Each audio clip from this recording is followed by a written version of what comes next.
Doug Mountjoy was a Welsh snooker player. He was a mainstay of the professional snooker circuit during the late 1970s and 1980s and remained within the top 16 of the world rankings for 11 consecutive years.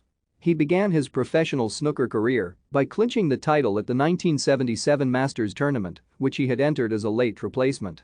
He won both the 1978 UK Championship and the 1979 Irish Masters and reached the final of the 1981 World Championship, where he lost to Steve Davis. He also finished in second place at the 1985 Masters, but by 1988 he had dropped out of the top 16. Mountjoy enjoyed a resurgence in his 40s, and at the age of 46 he defeated future seven-time world champion Stephen Hendry in the final of the 1988 UK Championship. He followed this up with the 1989 Classic title, and by the end of the 1988-89 season he was back in the top 16, where he remained until 1992. His world ranking peaked at number 5 in 1990-1991.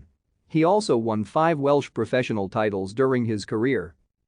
Diagnosed with lung cancer in 1993, Mountjoy qualified for the World Championship at the age of 50, just weeks before having a lung surgically removed. Thank you for watching. Like and subscribe if you would like to view more of our videos. Have a nice day.